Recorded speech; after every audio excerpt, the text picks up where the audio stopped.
Estamos aqui para mais um telecast e dessa vez, claro, na presença do nosso presidente, o presidente da ABED, Associação Brasileira de Educação à Distância, professor João Matá. Professor, muito obrigado pela sua presença conosco. Muito obrigado, é um prazer estar aqui. Vocês estão parceiros nossos há muito tempo aí, né? Várias atividades, no CIAED especificamente. Ficou lindo aqui o stand de vocês, né? O espaço de gravação. Vamos bater um papo aí do que está acontecendo aqui, do que vai acontecer no próximo evento também. Vai ser Sim. muito legal. Ah, com certeza, né? E uma coisa interessante, João, que a gente acha no CIAED, que além de ser um grande evento, e aliás é o único que é especificamente de EAD, né? Não tem outro, né? Então isso torna ele único. Mas além disso, ele tem uma característica que remete a um propósito da EAD, que é levar a educação para todos e todos os lugares, que é essa itinerância, ou seja, cada ano um lugar diferente. Explica como isso começou e por que isso acontece. Então, a ABED tem 31 anos, quer dizer, esse ano ela faz 31 anos, e é o 31º congresso. Eu até preciso entender, porque quando nós tivemos uma pandemia, nós não tivemos um evento no meio, né? Então, alguma conta aí tem que ser, precisa retomar. Eu não conheço o início, assim, da história, né? Porque já são 31 anos, eu comecei a participar depois de um pouco. E eu, quando eu fui nos primeiros CIAEDs, eu me lembro muito de um CIAED que foi no Rio de Janeiro, junto com o ICDE. Então, é o International Council of Distance Education. Então, foi um evento nacional e aí um evento internacional, gente falando, apresentando em inglês, né? E eu lembro lá, eu falei assim, não, esse é o evento que eu decido que eu vou no resto da minha vida sempre. Os outros eu vou escolhendo, eu costumo ir muito no SB Games, enfim, vários outros eventos interessantes, mas esse eu escolhi para ir sempre, né? Aí eu participei dos últimos 10 anos, mais ou menos, junto com o professor Lito, da escolha dos internacionais que vinham para o Brasil, os palestrantes internacionais. Ele me pedia ajuda, foram duas coisas, na verdade. Escolher os palestrantes internacionais e definir o livro que a gente traduziria, porque a gente já tem feito isso pela BED, acho que também há uns 10 anos, traduzir um livro, entregar gratuitamente a versão impressa para os participantes e depois deixar disponível como recurso educacional aberto, né? Então, eu já participava bastante, né, da elaboração do CIAED. E quando a gente assumiu, uma das coisas que eu falava, todo mundo dizia assim, pô, era uma associação de educação à distância, mas ela depende de um evento presencial, tem que mudar isso, né? E nós falamos, tá bem, vamos tentar mudar, até para não deixar uma dependência muito grande do evento, mas é muito difícil mudar, porque justamente o motivo de ter esse crescimento que você comentou, né, o motivo de ter tantas atividades, de ser rotativo, né, itinerante, é alguma coisa que veio sendo construída desde o início. Eu participei a partir de um certo momento. Ontem, inclusive, aqui na abertura, eu perguntei quem aqui estava no congresso do ano passado. Quase todo mundo levantou a mão, tinha quase 1.000 pessoas na sala. Nossa. Então, quer dizer, nós criamos um público cativo de patrocinadores, de participantes, e isso é a história do evento, quer dizer, desde o início. Foi tijolo a tijolo, né? A nossa contribuição agora mais no final. E na nossa gestão, a gente assumiu esse compromisso de levar para 5 regiões, né? Porque o itinerante tem que definir o que quer. A gente falou, região norte, temos que ter um evento e aí o próximo vai ser na região norte. Agora estamos no Nordeste, que também é muito importante aí, né? Claro, claro, região muito importante, né? E eu acho bem bacana que o propósito da educação à distância é justamente isso, né? Você levar o conhecimento a quem não pode ter acesso aos maiores centros de formação, a onde as coisas realmente acontecem. E eu acho que essa itinerância do CIAED termina que contribui com isso, né? Ou seja, a ABED cumpre a missão, né, que está lá no DNA da instituição lá atrás, de levar esse conhecimento através da própria EAD. E eu acho que a presencialidade é interessante porque é no presente que você chama a atenção do público sobre a importância da distância, né? Como isso pode ser superado. Há a pretensão, então, do CIAED continuar sendo assim e cada vez mais longe. Sim, na verdade tem uma questão interessante que é o seguinte, né? Tem gente aqui no CIAED que eu encontro uma vez por ano, e é no CIAED. Gente de todo o Brasil, né? Eu encontrei, cumprimentei muita gente que vou ver daqui a um ano em Manaus.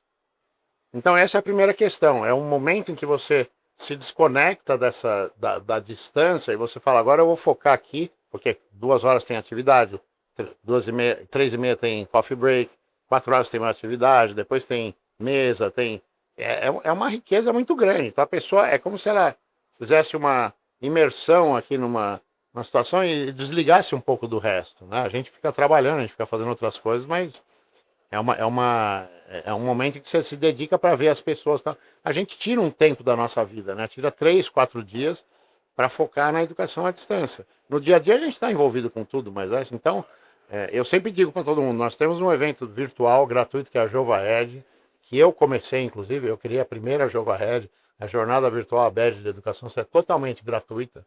Então quem não pode vir no CIAED, que é caro, porque reclama que não é distante, porque é uma cidade, né?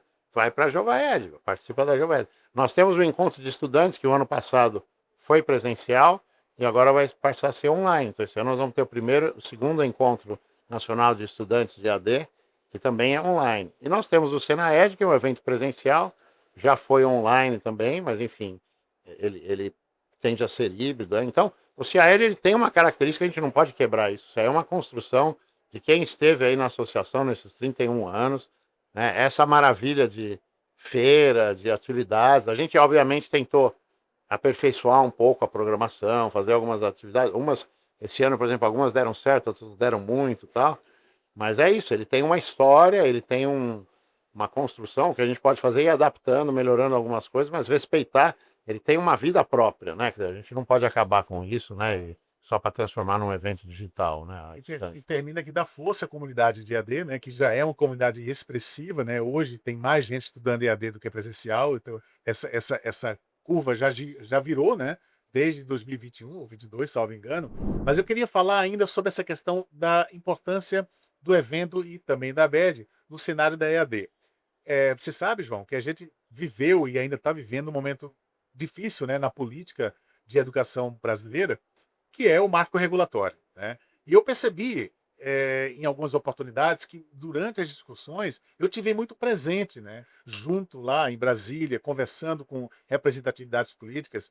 Conta um pouco dessa história, como é que foi isso, até que ponto a ABED conseguiu influenciar para amenizar os efeitos do marco regulatório. Claro, não, essa pergunta é ótima, porque é uma chance de esclarecer, enfim, alguns problemas, algumas questões. Primeiro é o seguinte, é bom dizer o que acontece. A gente tem uma associação que o professor Lito foi o presidente por 28 anos. Naturalmente ele foi envelhecendo. Conforme ele foi envelhecendo, ele foi conseguindo ir menos para Brasília, participar menos de atividades. E aí a gente começou a distribuir essas atividades entre diferentes diretores ou diferentes associados. Só que isso tornou muito difícil manter um discurso uníssono da associação. Quer dizer, ia eu, ia você, ia não sei o quê. Eu até podia conversar com você um pouquinho, mas na correria a gente conversar um pouco e acabava sendo um pouco a sua opinião pessoal e não a opinião da associação. Aí o professor Lito nós assumimos, o professor Lito saiu, né? E nós assumimos com esse compromisso de ter uma diretoria que se encontra com frequência, a cada 15 dias, 3 semanas, nós temos uma reunião digital, né, virtual. E foi bem no momento que a gente assumiu, foi o momento do início da questão do marco regulatório. Então foi um grande desafio para a ABED, porque eu tive que ir muito para Brasília realmente. Chegou a ser até cansativo, porque era cada 2 semanas e mais, né? Porque algumas dessas reuniões são marcadas na véspera. E aí você vai comprar passagem para ir, é um valor 10 vezes mais do que seria. Enfim, em alguns momentos nós discutimos na diretoria e decidimos, tem que ir nisso aí, tem que ir, né? E aí então nós participamos de todas as conversas, tá? Nós fomos convidados para participar do CC Pares, que é um grupo, né, que existe, mas na questão da EAD a ABED participou, porque depois esse grupo discute outras questões, educação infantil, que aí não são, né, são a expertise da ABED. Participamos bastante, fomos convidados para todas as atividades, demos sugestões, ficou tudo registrado no site da ABED, né? Chegou um momento, no ano passado, já no início do ano, no final do ano retrasado, que aí começou a haver uma polarização, né? Quer dizer, houve inclusive um abaixo-assinado, né? Que teve muitas assinaturas contra o novo marco, né? E aí a ABED ficou numa posição bastante complicada, porque o que acontece, né? Nós queremos estar participando das atividades, das discussões. Isso está no nosso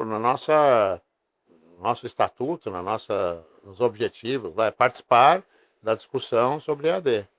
Se a gente se posiciona simplesmente contra o MEC, negativamente, discordando de tudo, brigando, a gente não é chamado para mais nada. É verdade.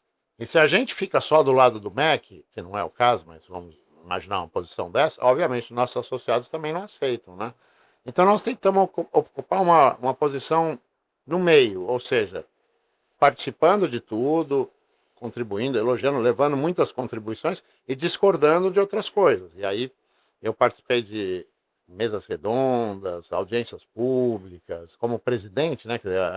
Era até importante o presidente estar lá, porque a gente estava ocupando um espaço que tinha ficado um pouco em branco, né? Um pouco vazio. Só que aí foi muito difícil, porque o que acontece? Nós criticamos muito as decisões do MEC, em muitos momentos. Registramos, né? Divulgamos.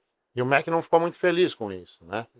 E de outro lado, nós não, por exemplo, não assinamos como ABED ou abaixo assinado, não posicionamos de uma maneira simplesmente. Aí também houve pessoas que ficaram incomodadas com isso, né? Então, hoje olhando para trás, eu acho assim, nós tivemos a melhor posição que a gente poderia ter como associação, e aí nós tivemos que colher os frutos disso, positivos e negativos. Quer dizer, o que aconteceu depois que o marco foi aprovado? Porque foi foi um ano e meio, né?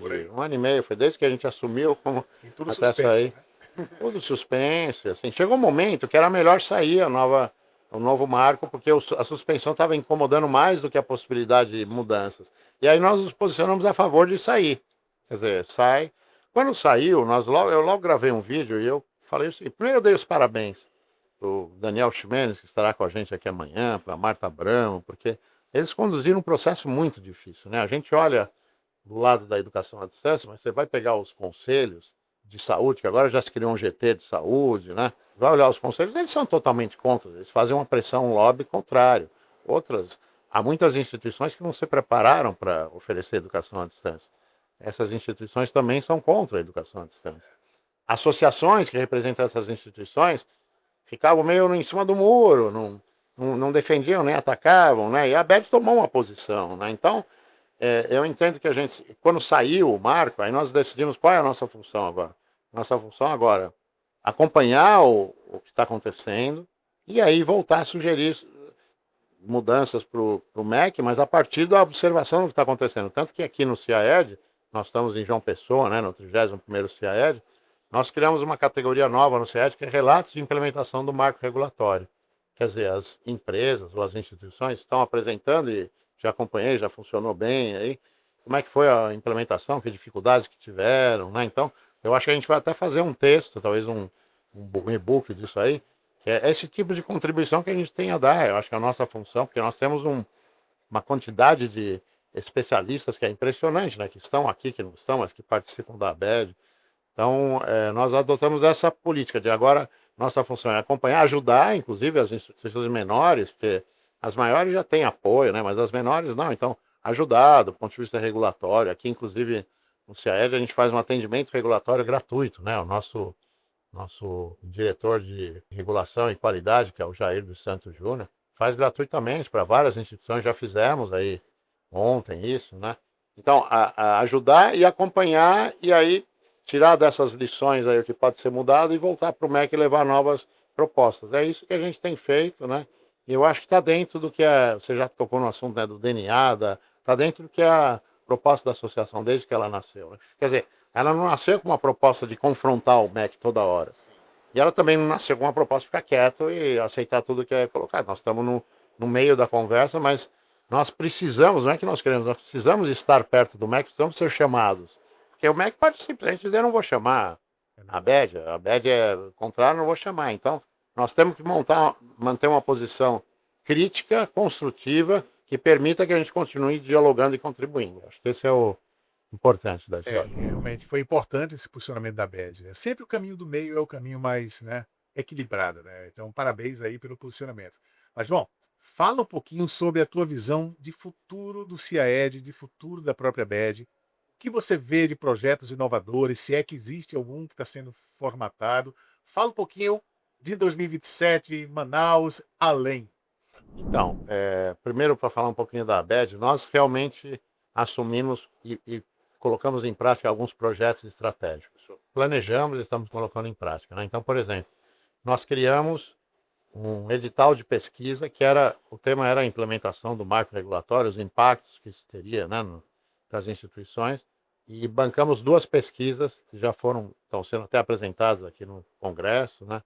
E vamos continuar. É provável que agora a gente mude um pouquinho. Nós vamos, desde que criamos essa ideia, ficou confirmado que a gente poderia abrir um edital e a gente poderia também, como diretoria, propor alguma coisa.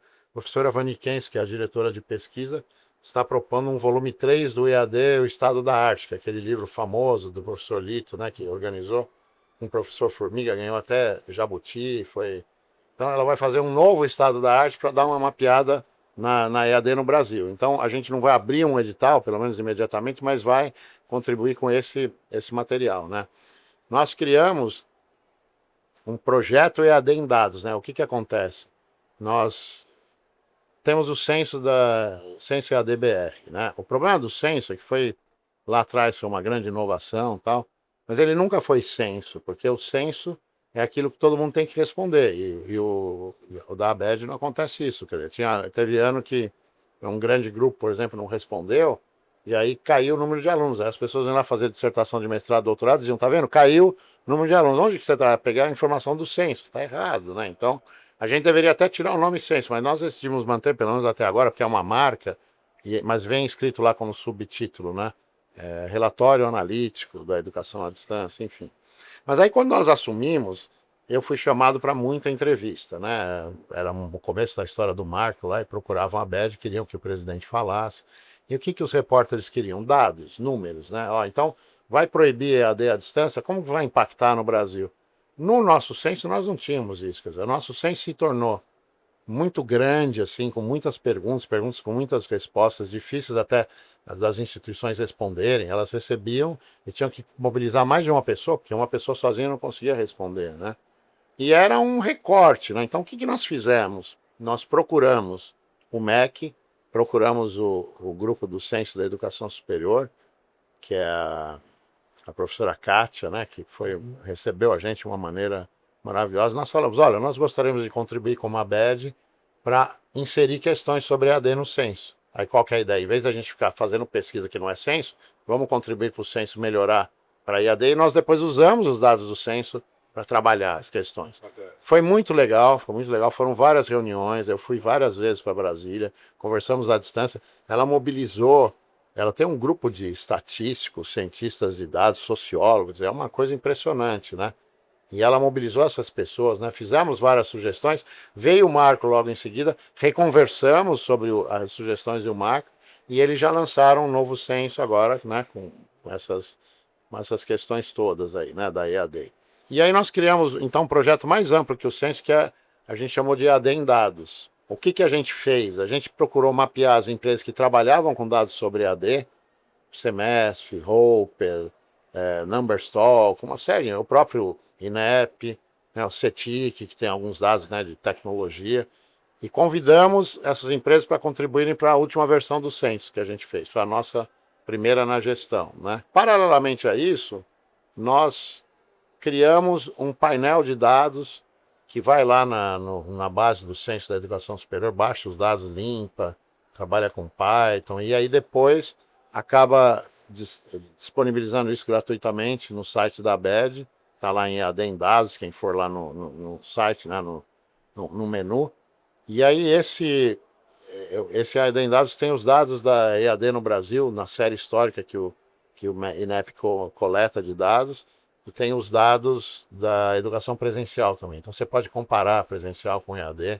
Inclusive eu estou fazendo um trabalho agora com a ABED, com um grupo que está apoiando aí, da gente procurar no mundo outras instituições que fornecem dados de EAD assim. Não tem quase nada, Davi. Você vai ver lá, é impressionante. Assim. Então nós temos um produto muito legal. A gente até coloquei ontem aqui, né, que a gente está procurando agora um patrocinador para o projeto, para manter ele funcionando, que assuma, por exemplo, os custos do projeto e que possa vincular seu nome ao projeto, né? Então, esse foi um projeto muito interessante. Nós também lançamos o primeiro curso da ABED, que foi sobre o marco regulatório, que tudo girou ao redor do marco regulatório, agora não deve mudar. Foi uma boa experiência, acho que tivemos algumas falhas, mesmo sendo associação de AD, mas é um desafio. Mas a gente tende a continuar, isso acho que é uma outra questão. A revista da ABED subiu, né, de nível, na última quadriênio de Qualis foi para A2, quer dizer, é uma revista que falta um pulo para virar a melhor avaliação a revista que publica trabalhos em inglês, português e espanhol, né? É muito interessante. E temos um outro projeto que é da Enciclopédia de EAD, que já está no site, com poucos verbetes ainda. Também estamos buscando agora uma editora que seja parceira, que possa tocar, coordenar, né, a gestão do projeto. Porque isso foi uma coisa que foi ficando claro para mim como presidente. Quer dizer, nós temos, por exemplo, um prêmio de inovação tecnológica. A gente dava R$ 6.000 em dinheiro. A ABED não tem que dar 6 mil, tem que ter um patrocinador que dê o prêmio e vincule sua marca. E a ABED não vai se promover com coisa, um patrocinador é bom, vincula a marca. E aí a gente organiza isso. Então, quer dizer, a gente não pode gastar na enciclopédia, a gente pode ter a ideia, manter, e tem alguém que ajude ela a funcionar e patrocine, né? Então, acho que esses são os, além do evento que eu falei, né, dos estudantes de AD, que foi uma novidade também, esses são os projetos principais, além do CIAED, que esse ano está sendo em João Pessoa. Introduzimos algumas novidades, os relatos que eu já comentei, as rodadas de negócio, os demos, a gente está tendo lá, eu fui contra, mas eles bateram o pé e hoje eu tiro o chapéu, que lá no EAD Talks estamos trabalhando com palestra muda, né? Então as pessoas podem estar aqui, por exemplo, e estar passando lá. O negócio pode ficar atendendo o cliente aqui, quando tiver livre você põe e você assiste a palestra, né? Ficou muito bom. Muito bom. Ficou muito bom. E criamos algumas outras categorias de apresentação, né? E aí, o ano que vem vamos para Manaus, né? O nosso compromisso com a região norte, né? Manaus tem um desafio, porque para os patrocinadores tem uma distância maior a percorrer, apesar de que de São Paulo, João Pessoa é 3 horas, Manaus é 4, né? É um pouquinho mais, né? A passagem também não é tão mais cara, dependendo da época que você olha, né? Mas a gente está oferecendo uma série de vantagens para os patrocinadores, aí logo vou passar aqui, estou com um plano aqui para... A gente já está lançando para. E nós criamos uma. Bom, o tema de Manaus é interiorização, inclusão e sustentabilidade. Quer dizer, a ideia é. O congresso é aberto, é claro, mas a gente quer. A gente conseguiu fazer o CIAED se tornar temático. Isso acho que é uma coisa que a gente conseguiu na nossa gestão e a gente tem insistido no tema, né? E aí as pessoas compram a ideia, né? Então, lá a gente quer trabalhar essas questões, como é que a EAD ajuda na inclusão, ajuda na sustentabilidade, né? E nós criamos 2 personagens, que vocês, inclusive, são os patrocinadores, vão contribuir aí, que é a Amazônia e o Glocal, né? É o Glocal, né? Glocal, qual que é a ideia, né? A Amazônia é uma onça que vai entrar na Amazônia. Eu não tinha essa noção, mas nós temos 9 estados brasileiros e 9 países da América Latina que participam da grande região amazônica.